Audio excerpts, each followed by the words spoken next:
Okay. Right, I think we're recording now.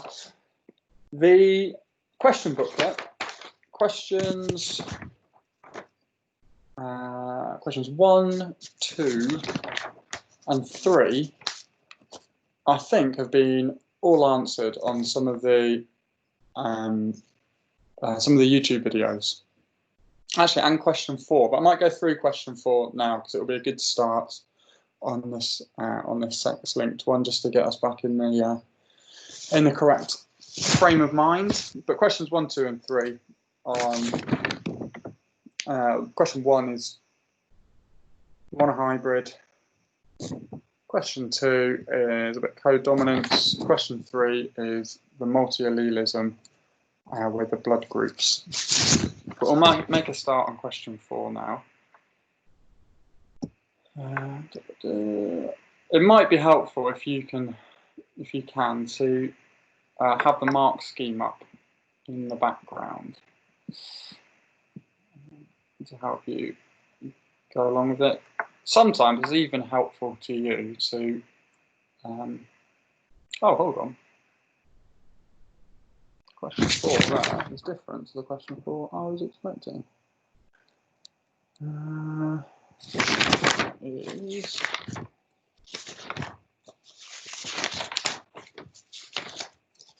Oh, that might be a new one to me, so we might go through that together now. Right, let's do question 4 then. I've not done this one before, so you can see how it goes. Okay, so in a species of fruit fly, females have 2 X chromosomes. Males have an X and Y, and that is usually the case. Okay, the only time that would be different is actually in some species of bird, for example chickens, which I think we come to later on. It's actually the opposite way around, where males have 2 X's and females have X and Y. But usually that doesn't matter. It will tell you in the question if it's any different, but if it does say it in the question, it's really important to just to highlight it. Okay, so we'll highlight it there. Okay, a gene controlling the eye shape in fruit flies is sex linked. So if it's sex linked and found on the X chromosome. In a question, it may say it's found on the X chromosome, or it may just say it's sex linked. If it just says it's sex linked, we can assume that it's on that X chromosome. Okay, this gene has 2 alleles. The dominant allele for round eyes and a and a different allele for bar eyes. So this is showing perhaps codominance. A homozygous. Oh, sorry. So this question is actually showing homozygous round eye female was crossed with a bar-eyed male. Okay. In the resulting offspring, all the female had wide bar eyes, and all of the males had round eyes. So obviously the males are going to inherit one of these X chromosomes with the R allele. So all of the males are going to be this, because they can only inherit the X chromosome from the mother. Okay, and obviously they get their Y chromosome from the father. In the resulting offspring, all of the females had wide bar eyes. Wide bar. Oh, okay. So all of the females are going to inherit the R from the mother, and they're going to inherit the B allele from their father. Okay, because we know that these the females are and the males are like that. Okay, and that gives this this phenotype here, wide bar. So it's sort of a mixture somewhere between the bar eye and the round eye. So it shows a form of codominance. Okay, it's got that blended phenotype. Are we all following this so far? If anyone's got any questions, just let me know. Okay. By the way, can everyone see? I should have asked this earlier on. Everyone can see the question that I'm annotating here, can't they? Somebody. Yes, brilliant. Thanks, Graham. So, did you say codominance? I couldn't hear it. Yes, it is codominance because we've got this blended phenotype that's not as narrow as a bar type and not as round as a round type. We've got somewhere in the middle, so being called a wide bar eyes. So intermediate in size, intermediate, it must therefore be codominance. All the males have round eyes. Blah, blah, blah. Name the relationship between the two alleles that control the eye shape. Well, I think we're looking there for codominance. Codominance. State the genotype. So the genotype, you need to show the chromosome and the alleles of the male parent, and we've done that already. Because it said that the bar-eyed male, so bar-eyed male, he'd have the B allele on his X chromosome, and obviously no corresponding allele on his Y chromosome. Offspring 1 were allowed to interbreed. Complete the offspring 1. Okay, so all of the offspring. In the resulting offspring, all the females have wide bar. And our female. Okay, complete the genetic diagram to show the phenotypic ratio you would expect in the resulting offspring 2. Okay, so the parental, when it says the parental phenotypes and parental genotypes, that means the original phenotypes and genotypes from the stem of the question. Okay, so that is obviously that. No, it isn't. From the question above. And bar, yeah. So offspring 1 phenotype, so wide bar-eyed females, like we said, are these ones that have an R allele and a B allele. Oops. R and then X, B. And then the round-eyed males, that has an R rather than a B there. Round-eyed males have the R allele on their X chromosome. So the gametes, and remember we draw those gametes in circles, because that is the convention to show that they are gametes. Oh, I've done it the wrong way around. I like that.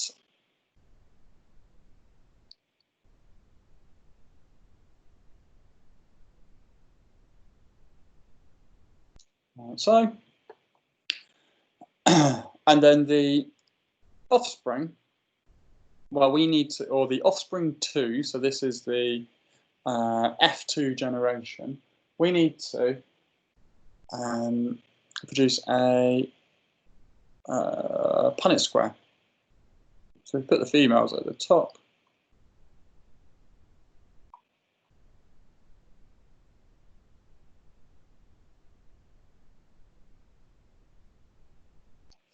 Like so, let's see if I can draw a neat Punnett square. I'll do. Okay, so this is going to be XR, XR. So one round-eyed female, XR, XB. So that's that wide bar female. So she's heterozygous.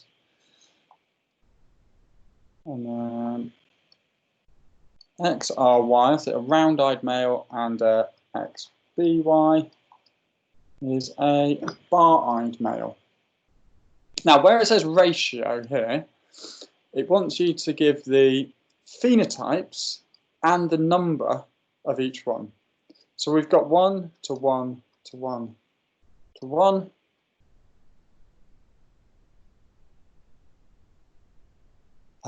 So what have we got? Round female. We've got wide bar female. Round male. And bar male. Okie doke. So when it asks for the ratio, make sure you match the ratio number with the phenotype. Is that clear? Is everyone happy with that question there? Just say yes or no, or ask a question at this point. Excellent, thanks, Corinne.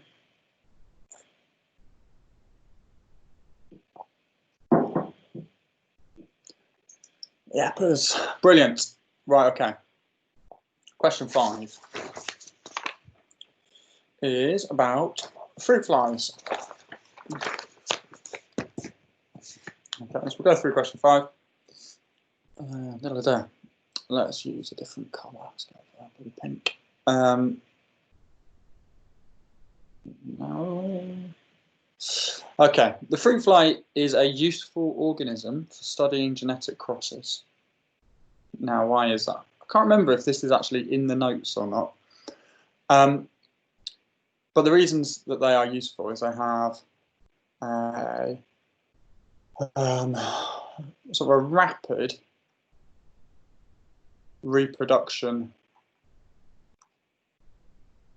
cycle. So you go from one generation. Oops, sorry. Cool. From one generation to the next really quickly. They produce lots of produce many offspring.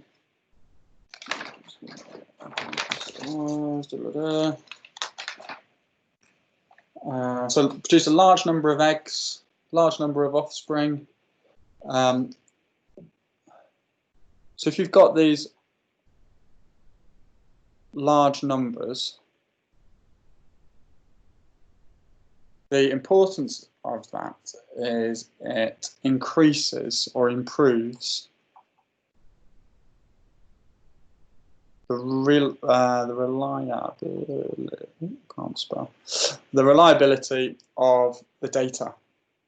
Okay, or it reduces the sampling error, or reduces the likelihood of anomalous results having an effect. They're small. Tells us that in the next bit. Female fruit flies are only 2.5 millimeters long. So if they're small, that means they don't need much food. It reduces the costs. Keep them easily stored in essentially like a test tube with a bit of cotton wool at the end. Kept in small flasks, that kind of thing. They have obvious phenotypes and features that make them easily identifiable, such as the size or the markings or the eye colour or the shape of the wings. All of these things make them easily identifiable. Those things as well are discrete and discontinuous. So there's so they are determined by the genes rather than the environment. And then lastly, in that question, you've got the mark scheme there, is the generation time is really short.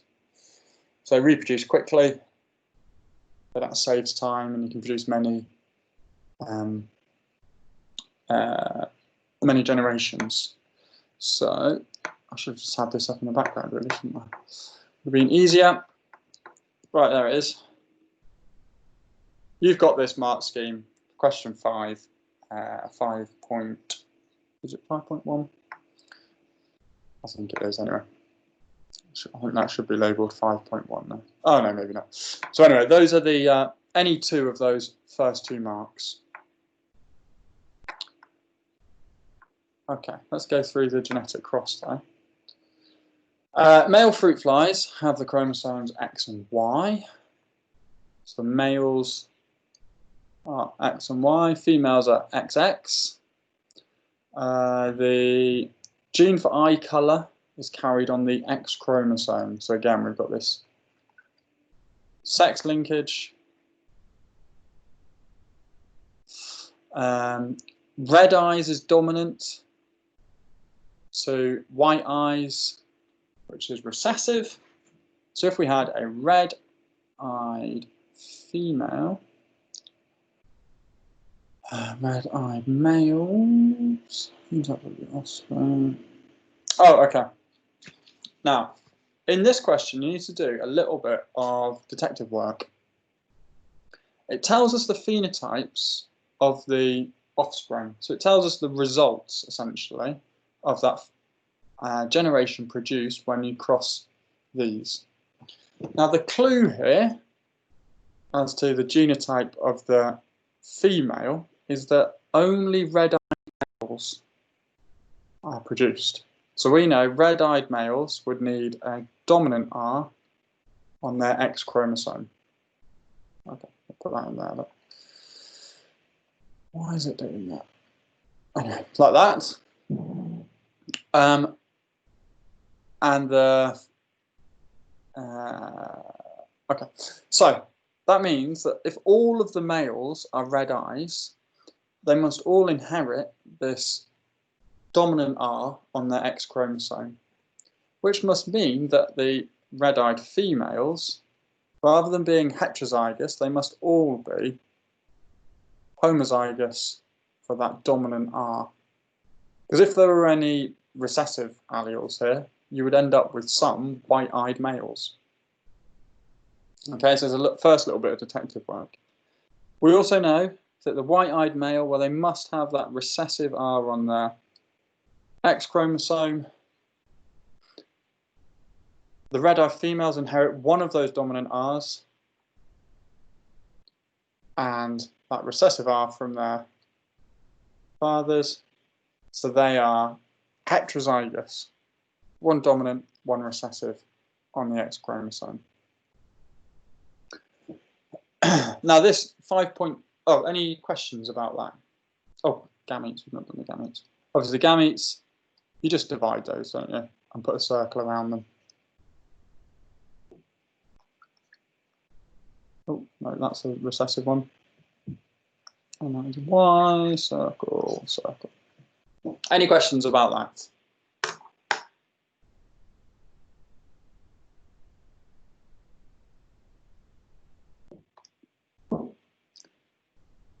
I assume that's no.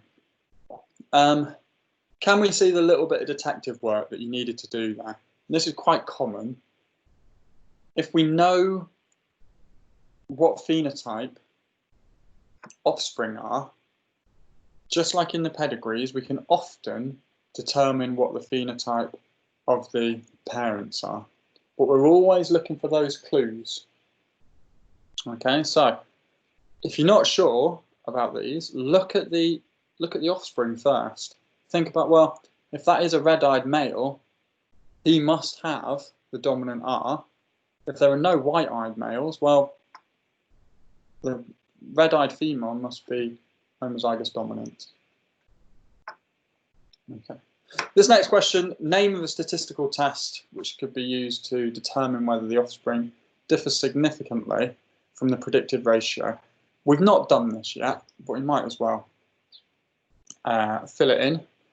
It is called chi-squared, okay, or written chi-squared or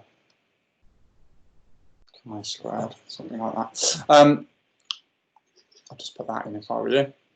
And the reason we use chi-squared, and we'll obviously teach this in September, is it determines if there is a significant difference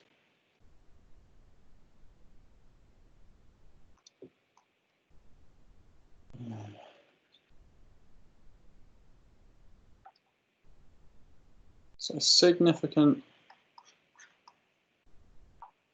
difference. And we've spoken a little bit about this when we did what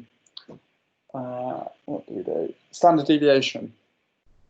Significant difference means that any difference between the results and what you expected, or the results or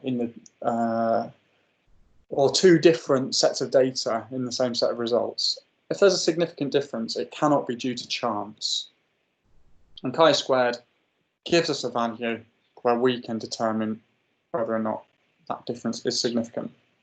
And we're looking for a significant difference between the observed number of offspring, i.e. what was actually measured after completing an investigation, and the expected ratio. So with this cross, we would expect the offspring to be half red-eyed females and half red-eyed males. You might end up with 60 red-eyed females and 40 red-eyed males from 100 offspring. We could use chi-squared to determine if that difference is significant or not. Okay, so we're looking to determine a significant difference. The reason I've underlined this bit here is for all of the stats tests, we need to include this idea of a significant difference. Not just a difference, but is that biologically, is it statistically significant? Okay. This next one, I did talk a little bit about this when in the Pedigree video on YouTube and in the sex-linked videos. This type of question comes up a lot. So this idea that male fruit flies are more likely, or male offspring are more likely to show a particular phenotype than female offspring when a recessive allele is carried on the I'll come back to that in a second, Darcy. When a recessive allele is carried on the X chromosome. So, Darcy, 5.3, I think the first mark comes for the difference, and the second mark is that difference significant. So first mark, the difference between the observed and expected ratios. The second mark is for that significance. Let me just check that in the mark scheme. Oh, no, sorry, there is another mark there. Determine the probability of chance. Okay, in the mark scheme, it says to determine the probability of chance greater or less than 0.05. That's not going to make a lot of sense to you at the moment. You've got that mark scheme there. When we come back to, well, some of you might do stats and you might understand that, but we need to really teach chi-squared before that second mark makes a whole lot of sense. And we will come back to this in September. Is that all right?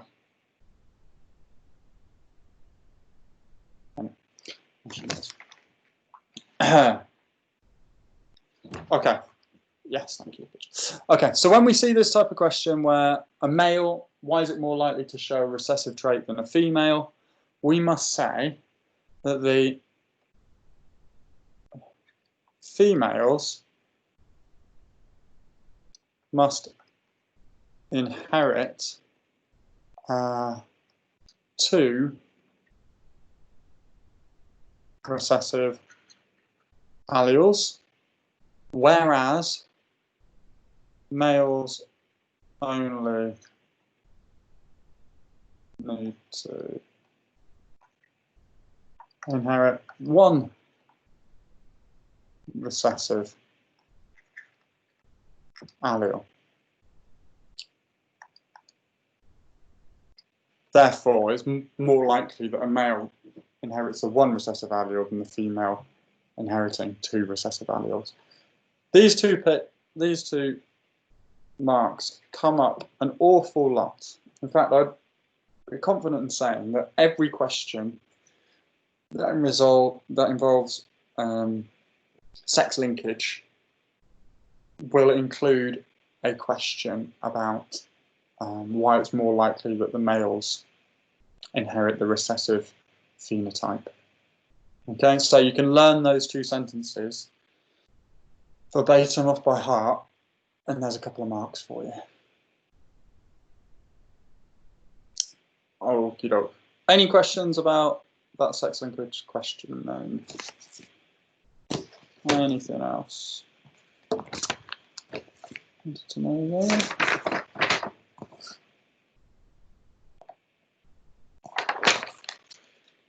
No. Right, question 6 is on the Pedigree video that I did on YouTube. So I'm not going to go through that now, unless anyone has a real desire to. Has anyone got any questions about this? Question 6, the rhesus blood groups and the inheritance of rhesus blood groups.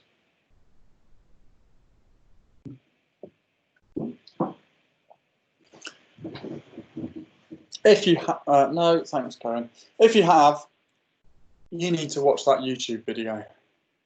I'm hoping that everyone has watched all of the YouTube videos, although I know some of them don't have 22 views. And I also know that students in other classes have contacted me about them. So by my Sherlock Holmes-like detective skills, I know some of you haven't bothered, which I'm not going to get too upset about, but try to make use of them, because they do take me a bit of time to make. Anyway, moving on. Actually, I think most of you here, I know that you do use them, so that's great.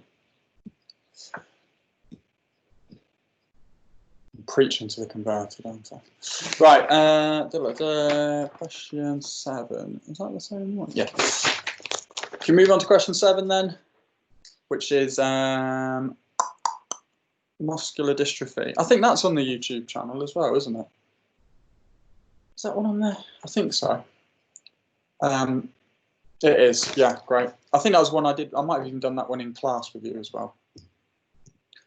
For some of you that came in. Question 8, Triton Opia. This is actually available on the Zavarian Biology YouTube account, which was one that me and Mrs. Thatcher set up about 2 years ago. That we've both forgotten the login details to. So I think it's still there. If you search for the Zavarian Biology YouTube channel, there are a few bits on there that might be useful. I think I'm just going to have to remake the videos, but I'll go through question 8 with you now, because it's quite a nice one. I like this question. Okie doke. Oh, not question 8. This is question 7, isn't it? Question 7. No, question 8. Triton Opia is a form of colour blindness caused by a recessive allele. Okay. Diagram shows that shows the inheritance of Triton Opia in a family. Unlike other forms of colour blindness, Triton Opia is autosomal.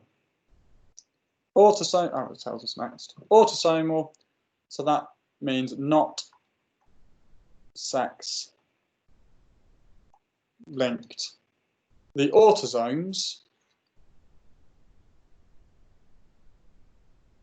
in humans are chromosomes 1 to 22. So we know there are 23 pairs of chromosomes. Each one of those pairs is numbered 1 to 23, with 23 being the X and Y chromosomes, or the sex chromosomes. Autosomes are numbers 1 to 22. So, give one piece of evidence. That says give here. You remember from the previous videos, give just means you need to state the numbers. So one piece of evidence that shows that Triton Opia is not sex-linked. So we know that this female here is shaded in and therefore carries Triton Opia. So she therefore must be homozygous recessive.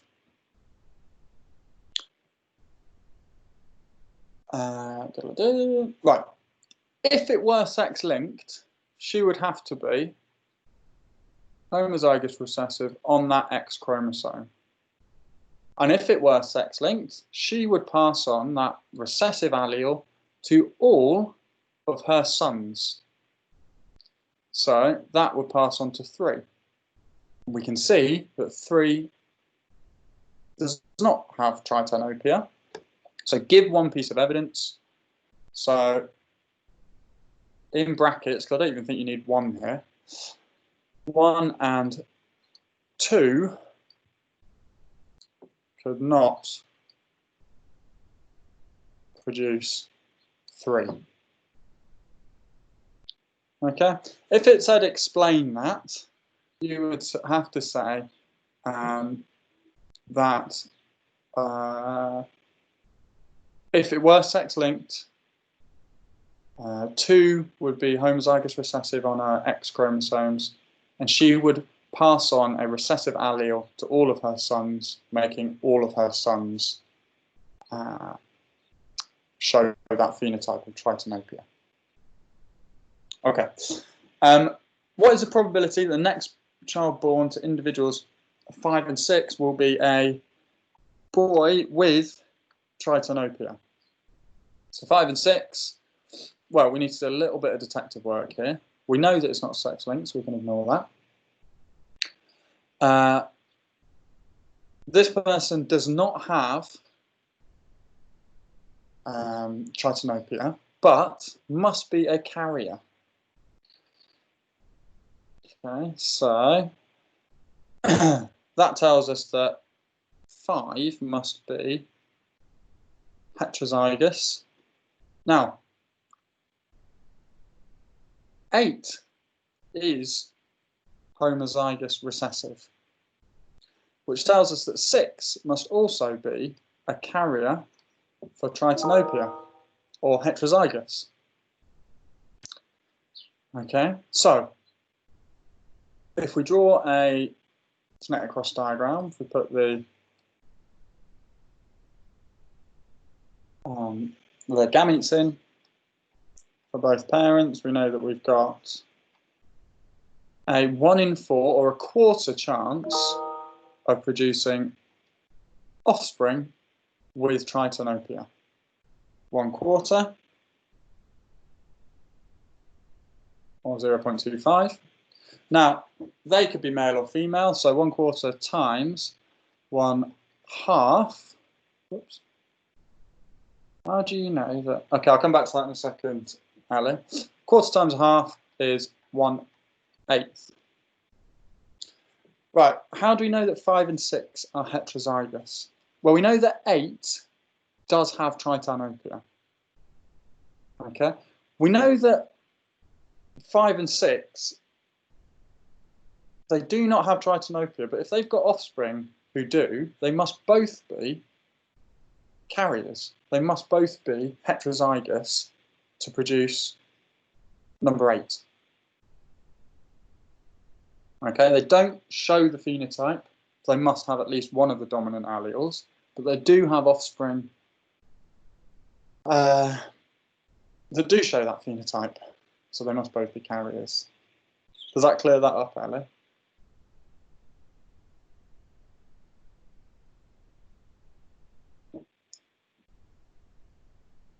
Yeah, cool. Okay. So what is the probability that offspring 5 and 6 will breed boy with Triton Opia is 1/8 or 0.125 or 12.5%. Okay, Alport Syndrome. This is where this question gets good. Alport Syndrome is a recessive X-linked genetic disorder characterized by kidney disease and hearing loss, blah, blah, blah. A man who is heterozygous for Triton Opia. Okay, so he's a man, so he's going to be XY. Heterozygous for Triton Opia means he's going to have one dominant and one recessive allele. Does not have Alport syndrome. So he must have the dominant allele for this X-linked disorder on his X chromosome. Has a child with a woman who is heterozygous, a woman with Triton Opia.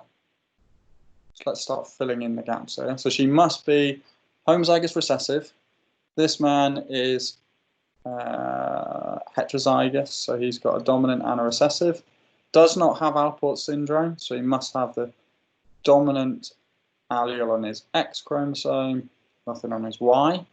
Woman heterozygous for Alport syndrome, meaning she's got 2 X's, 1 dominant and 1 recessive. Put those bits together then. So we're talking about the genotypes of the parents. This is a dihybrid cross with sex linkage. This is exactly the type of question that the examiners love to ask. Okay, now the order that you put those in doesn't really matter. I'm going to go for the Triton Opia first. So genotype of the parents, the male, heterozygous for Triton Opia, dominant A on his X chromosome, and a Y on his, nothing on his Y chromosome, sorry. Crossed with somebody who's homozygous recessive because she's got Triton Opia, and heterozygous for Alport syndrome. Right, so now the gametes. Now this is an example of a dihybrid cross. We know dihybrid is the inheritance of 2 phenotypes or 2 genes. So they must have in their gametes an allele for the Triton Opia or not, and the allele for the Alport syndrome or not. So each gamete will contain a T and an X or a T and a Y if it's male. So here, this person can produce 4 different types of gametes. He can have the dominant T with the dominant A on that X chromosome, like so. Or he could have a dominant T with a Y, like so. Or you could have a recessive T and the X with the dominant allele. Or you could have a recessive T with a Y. Okay, can we all see that if it's a dihybrid cross, so the inheritance of 2 phenotypes, that there must be 2 alleles in each of the gametes? Hope you can see that.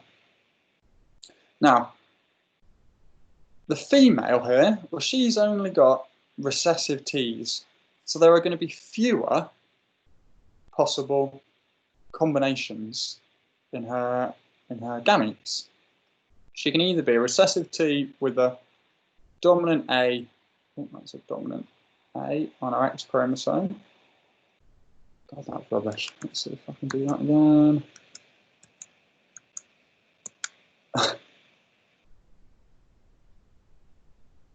getting better with this stylus thing, but not perfect. Or a recessive T with a recessive A. Okie doke. Now, we want to know the probability that they will produce a boy. So obviously a boy is going to be XY with both Alport syndrome and Triton Opia.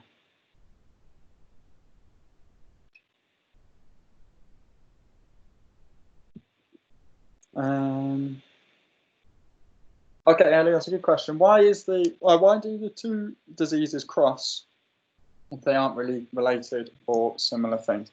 It doesn't matter if two things are related. You know, you can inherit blue eyes and being tall.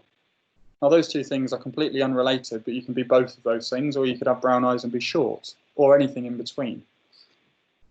What the interesting thing about dihybrid crosses is we're looking at the inheritance of two particular phenotypes. So they could be lactose intolerance and ginger hair. They could be cystic fibrosis and a straight or a hitchhiker's thumb. It doesn't matter what those two things are and how related they are. We're just interested in the inheritance of two separate things that are present on two separate chromosomes. That makes sense? So it doesn't matter that they are unrelated. It's just we're interested in their inheritance together. Okay, so getting back to this, we want to know the probability they'll produce a boy with Alport syndrome and Triton Opia. So a boy is obviously going to, so if they've got Triton Opia, they must be homozygous. They must be homozygous recessive.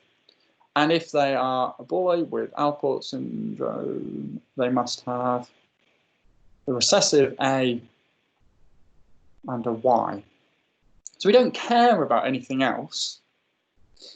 We just want to find this genotype. So when we do our genetic cross diagram, it's important you set it out in the normal way. So we're gonna have 4 possible gametes crossing with 2 possible gametes. So let's put those 2 down the side. We've not got a lot of space here. So let's say that one.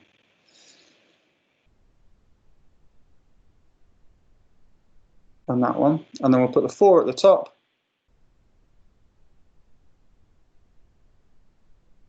This is really annoying. It's moving my stuff around.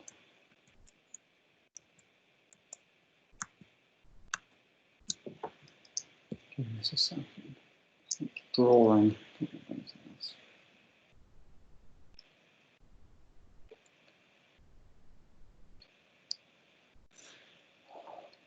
This is really annoying that it's moving my gametes around, but anyway. T1, recessive T and dominant A, or a recessive T and a Y. Now, in our genetic cross diagram, it's not necessary to fill in all of these because we know we're only looking for one particular phenotype. Okay, the only thing we're looking for is where there are 2 recessive T's, a recessive A on the X chromosome, and a Y. So we can just fill in this bottom one down here. 2 recessive T's. We want him to be male with a recessive A on his X chromosome and a Y there. Okay. You can ignore this bit actually. We're not really asking for that. It's just asking for the Punnett square and the probability. So there are 8 possible, but there is only one outcome which is correct. So that is 1/8. Okay. Now I didn't fill in all of those because you don't need to, and in the exam you wouldn't need to either. Any more questions about that? And Ellie, did I clear up that question about the inheritance of two separate phenotypes?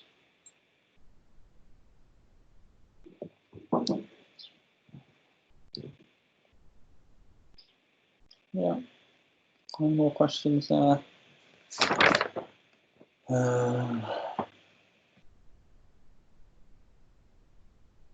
Cool. Right, we'll do question 8 and 9 next. So, Huntington's disease, bit different, this one, caused by a dominant allele. Okay, so protein called Huntington, destroys brain cells, blah, blah, blah. One piece of evidence that is not sex-linked. So we'll use the symbols H and H. Now, in a type of question like this, if it doesn't tell you what the alleles are, you can choose your own. When choosing them, though, make sure that you've chosen letters that are different if they're capital or lowercase. For example, sickle cell disease, you might decide to choose an S. Now, an uppercase S and a lowercase s, well, there's not a lot of difference, is there? So it makes it very difficult for the examiners. So if it were sickle cell disease, I would just go for like that. It doesn't actually matter which symbols you use for the alleles, unless it says it in the question. Okay, but try to choose letters that look different if they are uppercase or lowercase. Anyway, give again one piece of evidence that shows that Huntington's is not sex-linked. Okay, so we're looking for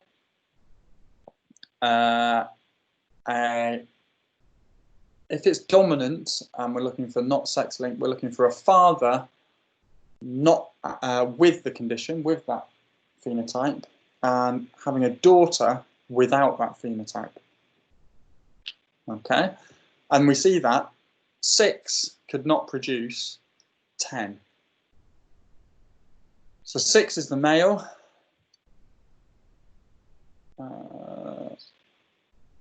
Actually, so 6 and 7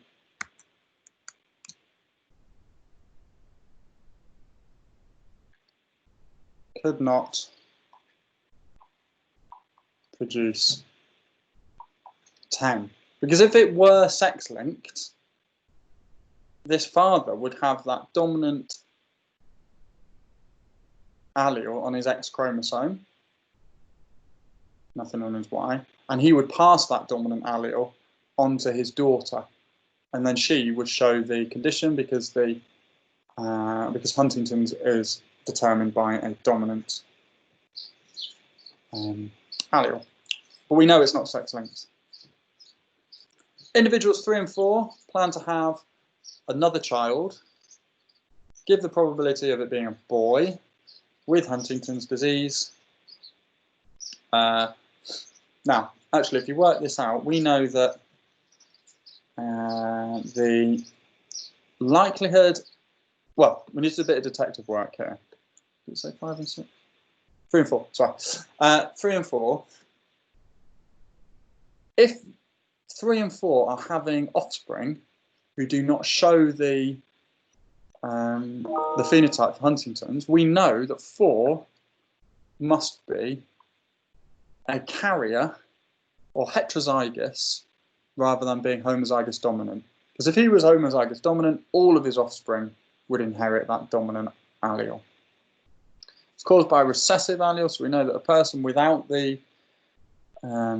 without that phenotype must be homozygous recessive. Therefore, whoops, the 8 and 9 must be homozygous recessive as well. If we do a genetic cross diagram,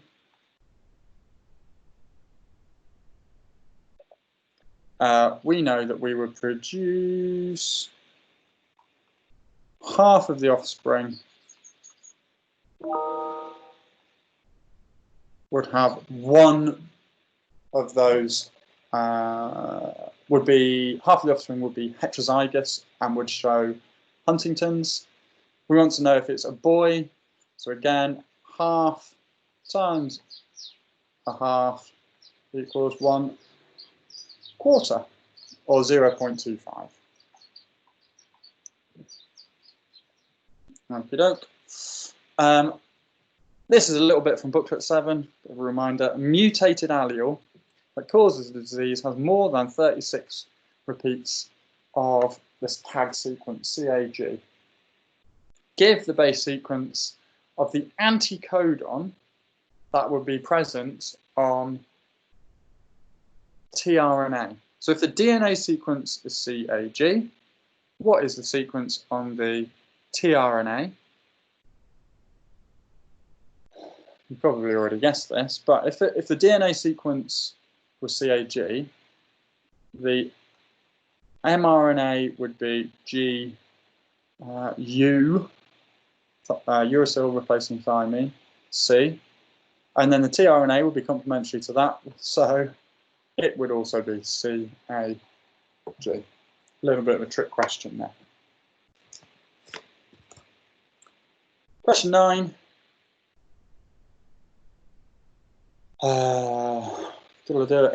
Here we go. Here's one of those tricky questions about birds. So males are XX, females are XY. This tripped up a lot of students because they just didn't read the question. So give it a bit of that. Use this information to explain why recessive sex-linked characteristics are more common in female birds this time. So more common in females than in males. Well, this time females are XY, so they only need to inherit one copy of the recessive allele on their X chromosome, whereas the males would need to inherit 2 recessive alleles. I'm not going to write that in again. It's exactly the same response. Not exactly the same, but it's similar to this one. Okay. The only thing is, it's the males and females switched to a little switcheroo.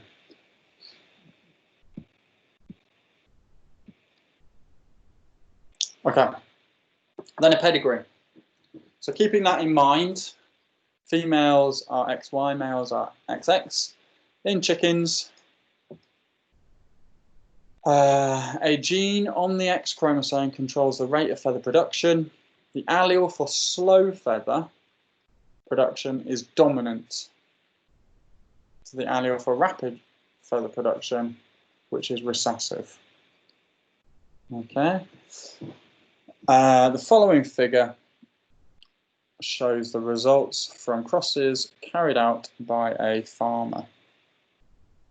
Okay, so we've got male rapid feather production.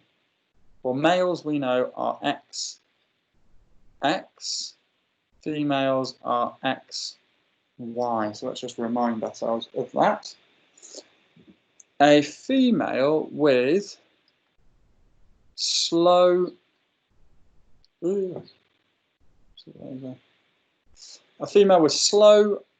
feather production. Slow feather is dominant, so a female with slow feather production must have the dominant allele. Female for rapid feather production must have that recessive alleles. Just going back to what I said earlier on, Fs, if they are in uppercase or lowercase, look similar. So make it really obvious which one's big curly Fs and very straight Fs for capitals. Anyway, a male with rapid feather production would have to be homozygous recessive.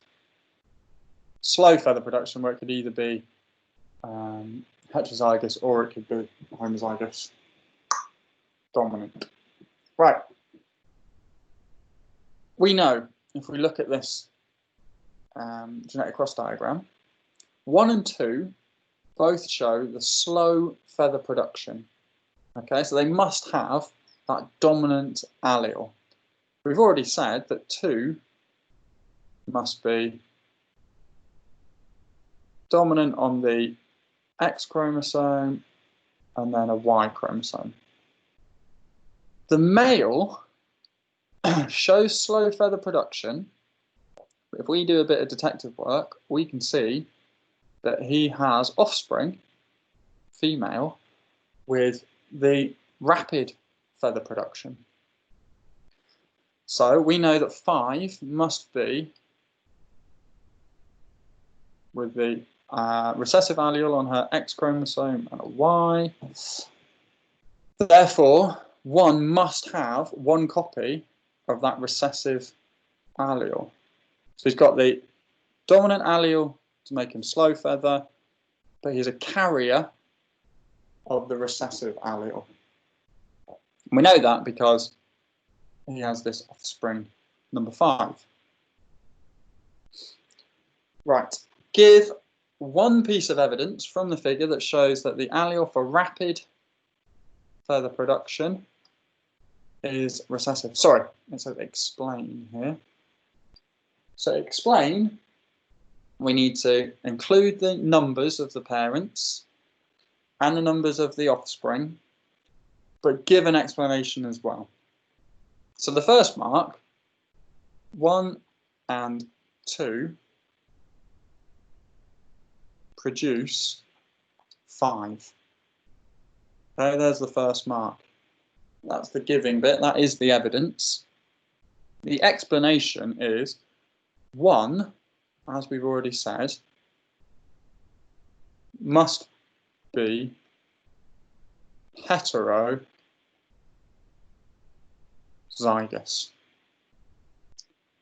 Okay, XF with a dominant, XF with a recessive. 2 must be, slow down. 2 must be dominant on her X chromosome and she's got a Y as well. Okay. So therefore, 5 must have the recessive allele on the X chromosome. So 5 here must have that recessive allele. Remember, we've got the recessive allele there. So 5 must have the recessive on the X chromosome.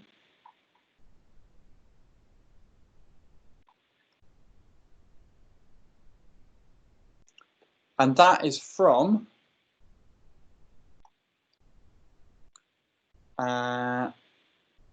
the father, number 1, from number 1, who is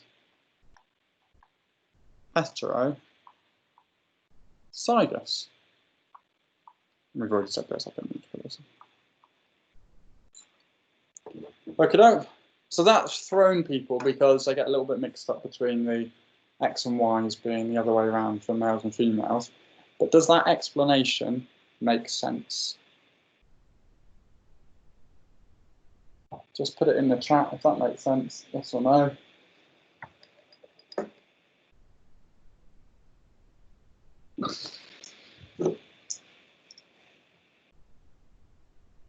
I hope you've not all fallen asleep. Yes, Luca, thank you. Yeah, yeah. Smashing. Okay.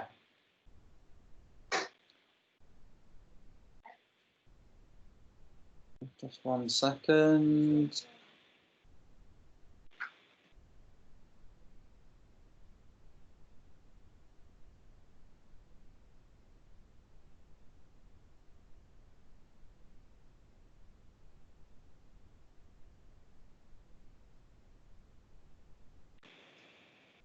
Sorry about that, my dog just ran in. Okay, so where... Right, okay, back to this question. 9.2, give all the possible genotypes of the following chickens from the figure. So where it says possible, it probably means that some of the genotypes you don't know. You don't know the exact genotype. So chicken number 5, we've already worked out chicken number 5. It is female, so it must be XY, and it shows that rapid feather production, so must be recessive. So that one's easy. Okay, look.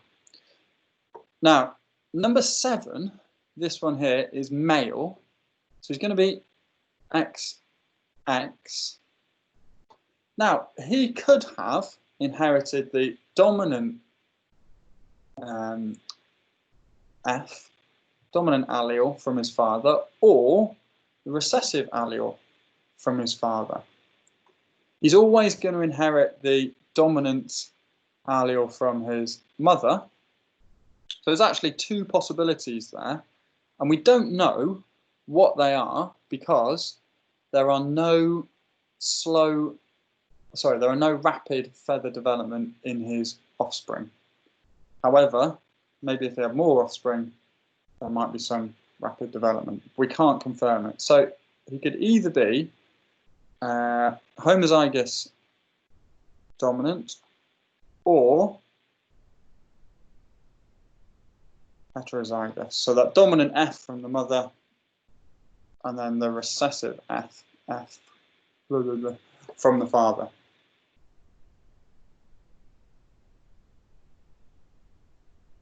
Okay, now for that 2 marks, you must have this and this in your response there. You need to have both of them. Last part, cross between 2 chickens produced 4 offspring. 2 of these were males with rapid feather production and 2 were females with slow feather production. Give the genotypes of the parents. Okay. If there are 4 possible offspring, 2 males with rapid. Males with rapid feather production need to inherit a recessive X from both parents. Okay, meaning the mother would have to have the recessive F on their X chromosome. Okay, they would also need to inherit a recessive F from the father, meaning one of the father's, at least one of the father's X chromosomes carries that recessive F. But we also know 2 females with slow feather production, which means somewhere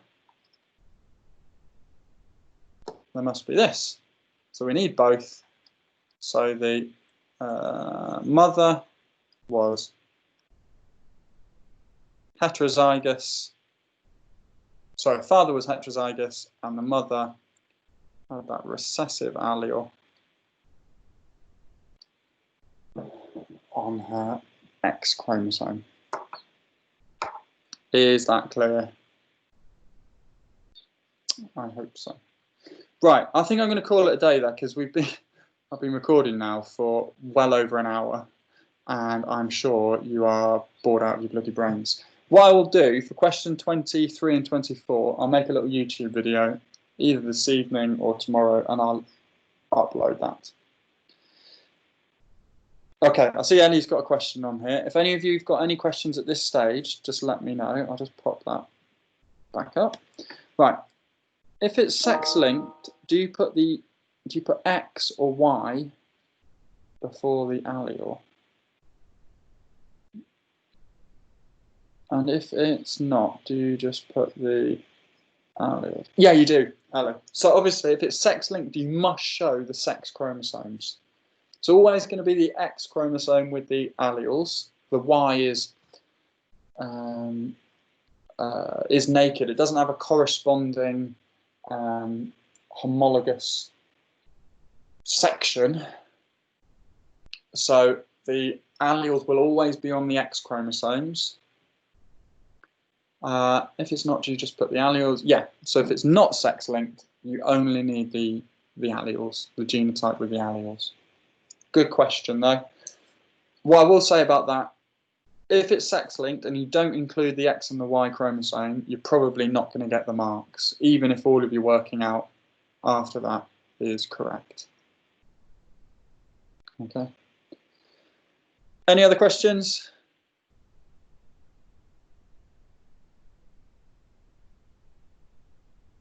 I'm sure most of you have fallen asleep by now. So I'll stop recording. Thanks, Cohen. Glad you're still with us. Thanks, Darcy. Nope, thank you, sir. Brilliant. Okay. Right. How do I stop recording again? Stop recording. Cheerio.